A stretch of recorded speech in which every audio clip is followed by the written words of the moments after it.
now they have air quality which is meets international standards.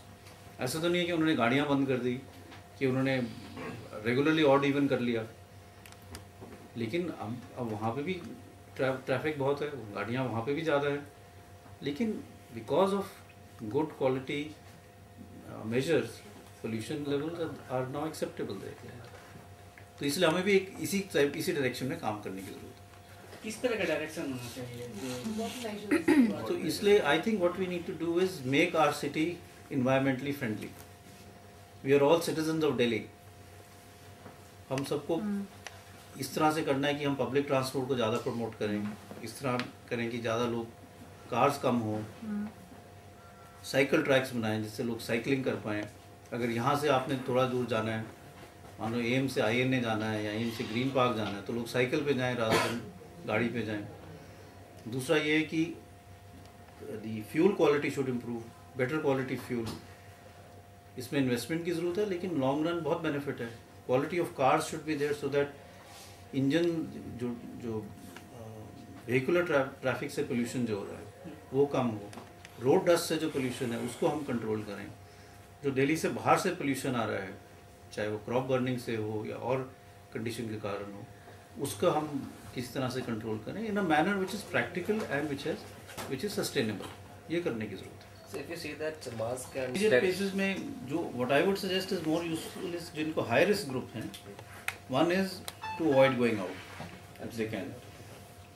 So stay indoors, because although levels of pollution are high indoors, but they're much lesser than what it is outside.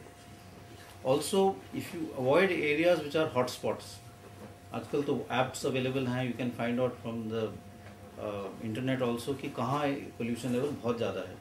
तो you have to try and avoid those areas. And if you have an underlying problem, then be vigilant कि अगर तकलीफ बढ़ती है, breathing difficulty होती है, consult your doctor to start treatment early rather than late, so that you don't have to run to the emergency. But all of these are short term, because this is something which happens every year, so we have to find a long term solution. इसको देखने के लिए कि what are the visits over एक साल की study है कि अब इस मौसम में कितने एडमिशन होते हैं, बरसात के मौसम में कितने होंगे, गर्मियों में कितने होते हैं. लेकिन जो पुराना डेटा है उसमें ये देखा गया है कि जब पोल्यूशन लेवल ज़्यादा होता है तो उसके 48 to 72 आवर्स के बाद एकदम एम्स में के इमरजेंसी डिपार्टमेंट में रेस्पिरेटरी और हार्ट प्रॉब्लम का स्पाइक होता है. वो ज़्यादा उस टाइप के पेशेंट्स आना शुरू होता है. और ये OPD में भी अगर आप दिल्ली के कई हॉस्पिटल्स की OPD की अटेंडेंस देखें तो रेस्पिरेटरी प्रॉब्लम की जो पेशेंट्स हैं उनकी अटेंडेंस एकदम बढ़ जाती है. सर पोल्यूशन का यही लेवल अगर बना है या जो भी है, तो लंग्स को कितना गुना ज़्यादा नॉर्मल से काम करना पड़ता है? दो चीज़ें होती हैं. एक तो ये होता है कि लंग्स की जो सांस की नाली है सबसे पहले उस पर असर पड़ता है, जिसको हम कहते हैं कि स्वेलिंग हो जाती है, इन्फ्लेमेशन हो जाती है. तो कई लोगों को दमा टाइप की शिकायत होने लगती है. They develop features like asthma. सांस की तकलीफ है, जब पोल्यूशन लेवल ज़्यादा हुआ तो खांसी हुई, छाती से सीटी जैसी आवाज़ आने लगी, और एग्जर्शन पे सांस चढ़ने लगता है. तो लंग की कैपेसिटी कम हो जाती है. तो मान लो तेज़ चलना पड़ रहा है तो तेज़ नहीं चल पाएंगे क्योंकि सांस चढ़ जाएगा, बैठना पड़ेगा. तो ये जो है लॉन्ग टर्म इफेक्ट्स जो है सांस की नाली की जो स्वेलिंग के कारण होता है कि पूरी तरह से ऑक्सीजन लंग्स तक पहुंच नहीं पाती. सोजिश के कारण सांस जो है लेने में लोगों को मुश्किल होती है. कई दफ़ा खांसी होने लगती है या चेस्ट में टाइटनेस होती है और खुल के सांस नहीं ले पाते. जिन लोगों को पहले से ही बीमारी है, जैसे अस्थमा है, COPD है, ब्रोंकाइटिस है, या जो हार्ट पेशेंट्स हैं, उनको ज़्यादा असर होता है क्योंकि उनका ऑलरेडी कार्डियोपल्मोनरी सिस्टम कॉम्प्रोमाइज्ड है. और एकदम ऑक्सीजन लेवल कम होने से या सांस की नाली में सोजिश होने से, इरिटेशन होने से एकदम जो हार्ट की प्रॉब्लम है या सांस की प्रॉब्लम है उसमें वर्सनिंग हो जाती है. तो जैसे दमे वाले पेशेंट्स हैं या हार्ट वाले पेशेंट्स हैं, उनकी सांस की तकलीफ बढ़ जाती है. कई दफ़ा उनको अपनी दवाई बढ़ानी पड़ती है या कई दफ़ा इमरजेंसी में आना पड़ता है या OPD में आना पड़ता है. और ये हम देखते हैं हर साल की इस मौसम में पोल्यूशन के 2 दिन बाद एकदम जो इमरजेंसी विजिट्स हैं फॉर रेस्पिरेटरी प्रॉब्लम या हार्ट प्रॉब्लम वो बढ़ जाती हैं. और इसका direct impact high levels of pollution के कारण है.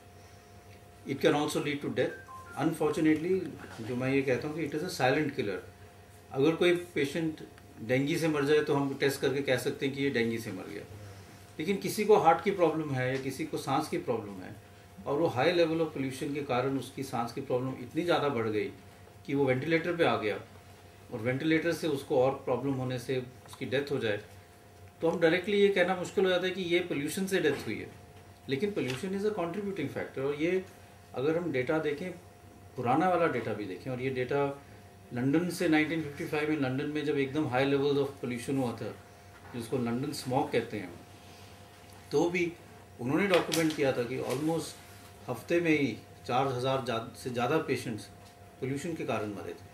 तो लोगों को तो एस्टिमेट ये है कि हर साल इस पोल्यूशन के कारण ऑलमोस्ट 30,000 से ज़्यादा लोग जो है इंडिया में एटलीस्ट एनसीआर एरिया में ही उनके डेथ हो सकती है because of high levels of air pollution during winter months. The estimate is that it can happen in NCR. Some people feel that it can happen in the Indo-Gangetic belt. लेकिन वही issue है कि इसको आप prove कैसे करोगे। These are estimates based on how many admissions have occurred because worsening of respiratory and cardiac problem. दूसरा और एक जो इशू हमें समझना चाहिए कि इसका लॉन्ग टर्म इफेक्ट क्या है। हम जब कई साल इस हाई लेवल ऑफ पोल्यूशन में जी रहे हैं, और ये इसलिए मैं कह रहा हूँ क्योंकि ये पिछले साल भी हुआ था, उससे पिछले साल भी हुआ था, तो उससे बच्चों के लंग्स में की ग्रोथ में फ़र्क पड़ता है। उनके जो लंग ग्रोथ है वो स्टंटेड हो जाती है, उनकी लंग की कैपेसिटी कम हो जाती है, और इससे जब ये बच्चे बड़े होंगे आज से 20 साल बाद, तो इनको रेस्पिरेटरी प्रॉब्लम्स के चांसेस ज़्यादा हैं, इनकी सांस की तकलीफ होने के चांसेस ज़्यादा है, रेस्पिरेटरी इन्फेक्शन के चांसेस भी ज़्यादा हैं। दूसरा, जब ये लेवल्स ऑफ पोल्यूशन इतने हाई रहते हैं तो सांस की नाली में, जैसे मैंने कहा, इन्फ्लेमेशन हो जाती है, सोजिश हो जाती है।